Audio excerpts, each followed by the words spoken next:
Well, hello, this is Jeff Gaudiosi, and you're on misplacedstraws.com, where music comes to life. And my guest today is just really one of the great guitar players of his generation. You probably know him from his work with Creed and Alter Bridge and Tremonti. We're not going to talk about any of that right now.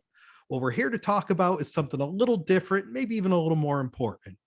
On May 27th, he's putting out a new record called Tremonti Sings Sinatra. It's a collection of Frank's songs done with the surviving members of Frank's band, and it's all to benefit the National Down Syndrome Society. Please welcome the one and only Mark Tremonti. Welcome, Mark. Thanks for having me. My pleasure. And there's just so much to talk about with this record, so we'll kind of take it bit by bit. Sure, yeah. First off, there's a lot of artists have kind of gone outside of what they normally do. I mean, you think of Rod Stewart with the American Songbook and Springsteen with the Seeger Sessions, and even Dee Dee Verney of Overkill did a big band record. But what is it about Sinatra that drew you in? I've been a fan my whole life. It's just kind of part of our culture, if you will. As I grew up, when I'd sing along to Christmas songs of his, I just felt like it suited my voice. And about 3 years ago, I became obsessed with trying to sing as closely to him as I could. So I just went down the rabbit hole and studied all his mannerisms and watched his movies and read his books and just became a huge fan. And just like as an early guitar player, you hear some other player that you want to replicate, and you just kind of go and chase down their techniques, just like a vocal. So I didn't know what I was going to do with it until my daughter was diagnosed with Down syndrome. And then I said, you know what, I'm in all the books I've read how much of a philanthropist Frank Sinatra was. He raised over $1 billion for charity. So I'm going to do this in his name and raise funds and awareness for Down syndrome. The part of the record I think that really blows me away is that you've used the surviving members of his band. I mean, how did that come about, and what was their thought when the young rock guy walks into their world? Yeah, when I approached my manager with the idea, he said, my guitar teacher growing up was Dan McIntyre, who toured with Frank Sinatra. So he's the one who set up the lunch meeting with Mike Smith, who's Frank Sinatra's band leader, and Mike Smith organized all the guys in the Chicago area. So I think we've had about 15 gentlemen who had toured with Sinatra. So it was amazing. These guys were after our first session, they all said, I didn't know what to expect here, but you did well, kid, kind of a thing. Well, I think once they saw that you were serious about doing this, really paying respect to their music, they got into it a little more. Absolutely. They were, after the first session, everybody was really excited to finish the record. So we just did 2 songs first. We did Luck Be a Lady and That's Life, just to kind of see how if it was all working. And then the next session we did 6 songs. So we did 14 altogether. And was there a musical director from that band that kind of worked with you on the arrangements, or was it something you put together? Yeah, Kerry Deadman did a bunch of the arrangements. We did about half the record is true to the originals, and half the record is our own spin on the arrangements, because we, when we got the approvals from the Sinatra estate, they had said, if we were going to support this project and put it on Sirius Sinatra Radio and let you use his name and likeness and all these great things, that we would have to do our own spin on a bunch of it. So we took, I Fall in Love Too Easily, which is a song that not many people are familiar with, and we put a rhythm section behind it. And we took My Way and put a nylon string guitar on there. And we took The Song Is You and All or Nothing at All and Wee Small Hours and put a swing feel on those songs. And just try to spice it up in our own way. Yeah, and some of those differences, it's in some cases they're just kind of some minor things, but really evolve the song. Is that you playing the guitar on My Way, or did you bring someone in for it? No, that's Dan McIntyre. That's my manager, guitar teacher. So no, a lot of people asked, did you really want to play guitar on this project? Absolutely not. I wanted to focus on just strictly the vocals, and that's Frank Sinatra didn't have a guitar on when he was performing. So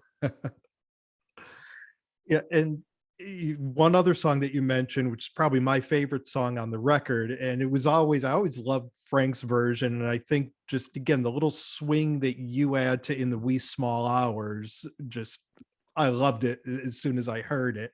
And again, it's just the little change that makes it different, but yet you kept his feel in the vocal, which is really cool.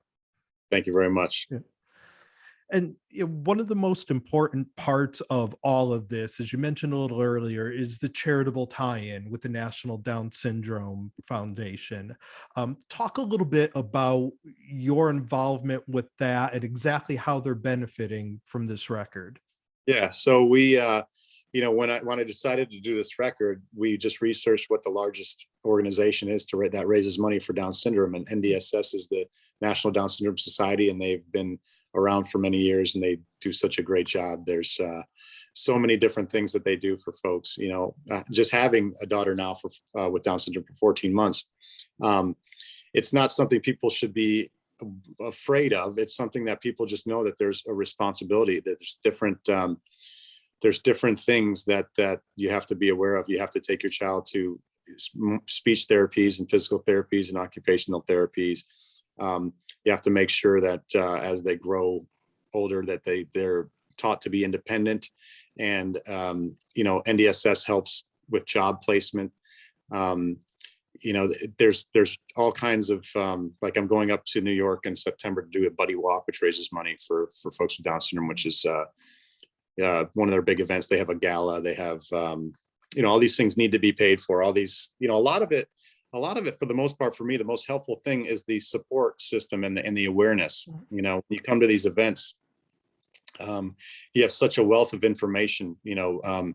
So many different state programs that they'll let you know about. There's so many different things you need to know about insurance and tons and way too many things to list on in short time. But like my daughter just had open heart surgery about 4 months ago, which was a hugely traumatic thing for a family to go through. But I'd like to tell people, be in the same situation. It's something you can get through. Our daughter snapped out like in 2 days. She's smiling.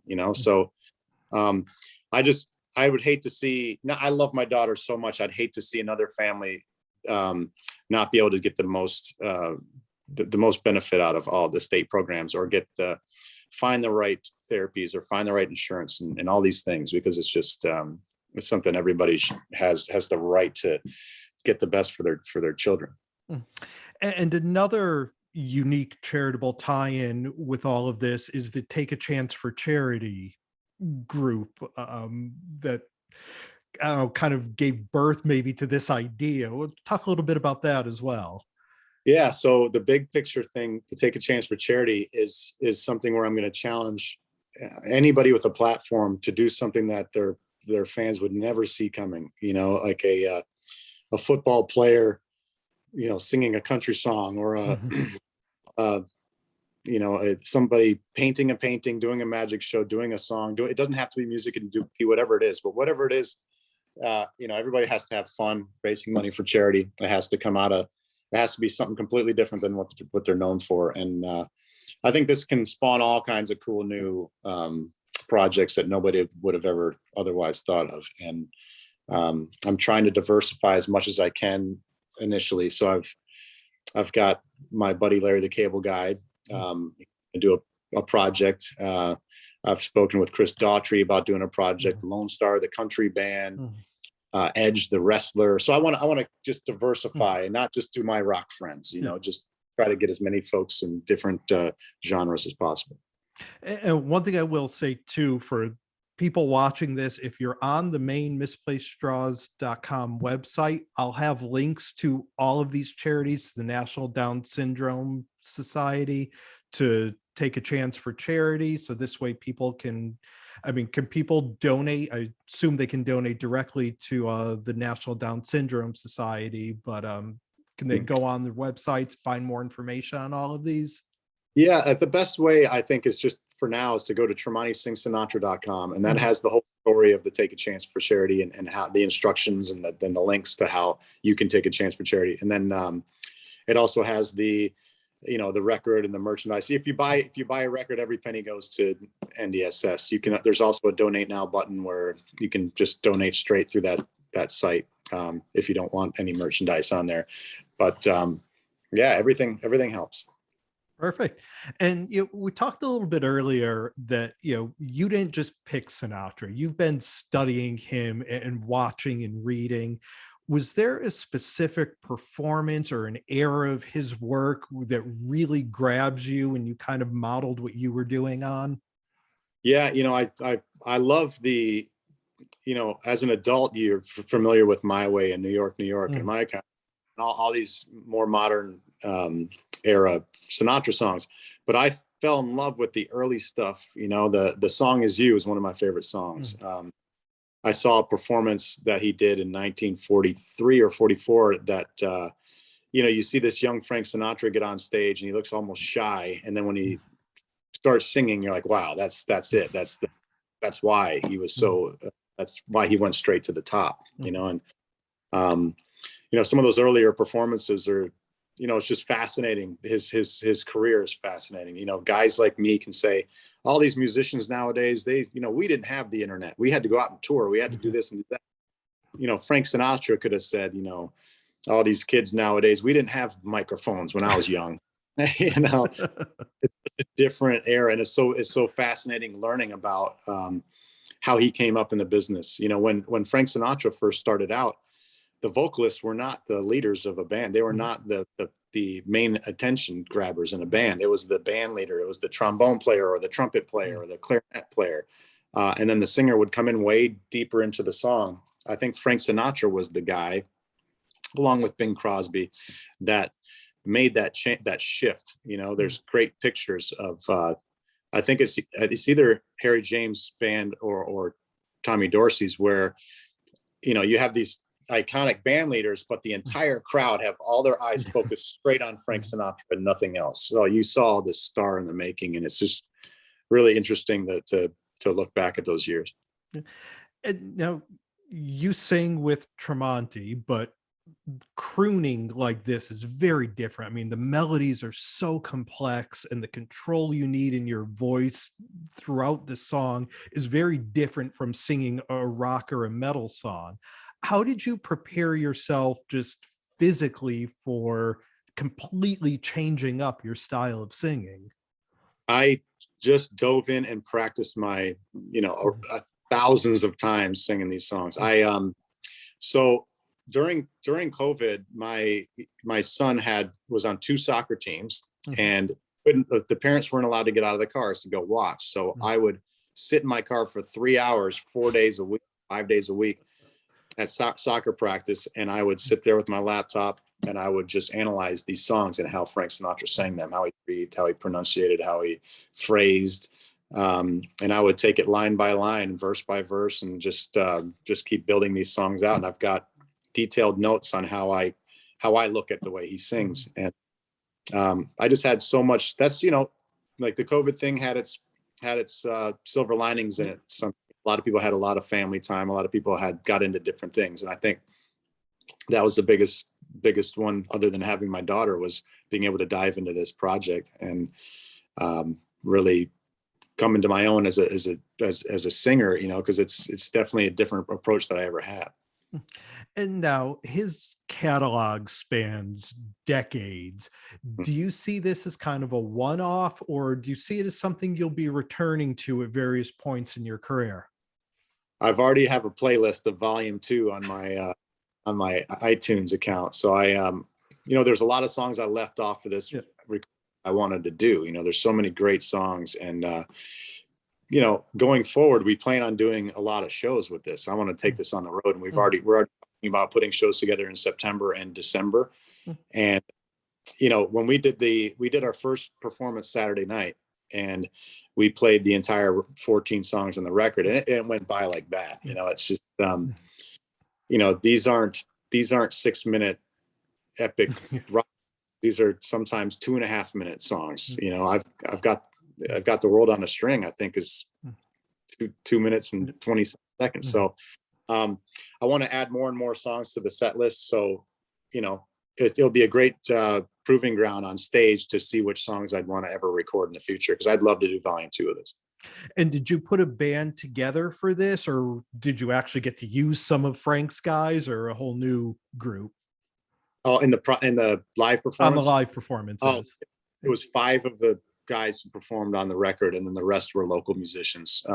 It's just the same thing that Frank Sinatra would do. He'd travel around the country and he'd have his key guys that traveled with him, and then the rest would be local performers that would fill in the spots. So I'm learning this as I go. Before I did the first show, Mike Smith said at the end of the show, thank the Dan Jordan Orchestra, and then thank your guys. We're your guys. And that was such a huge honor for me to say, we're your guys now.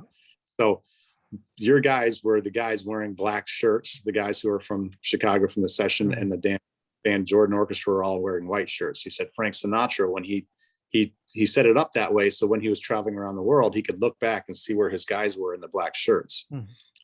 So it's cool to have. Cool. Now, getting into your day jobs a little bit, Tremonti put out a great record in September, Marching in Time. It's been a minute since we've heard or seen Alter Bridge or Creed at all. Any summer touring plans with any of those bands? Any future recording plans with any of them? I just finished recording the new Alter Bridge record 2 days ago. So that's coming out, I believe, October 14th. I don't know if I'm supposed to say that or not. Sometimes I get yelled at for releasing stuff, but it comes out in October. But I leave on tour the end of this month for a Tremonti tour over in Europe. And when I get back home, I'll be still promoting this record, going on doing some touring in hopefully September, and then Alter Bridge will tour late September, early October, I believe. Yeah, and Miles Kennedy is one of the great singers ever in rock. What was his take on your turn at the mic doing Sinatra songs? He was very complimentary, always very supportive, and he loved it.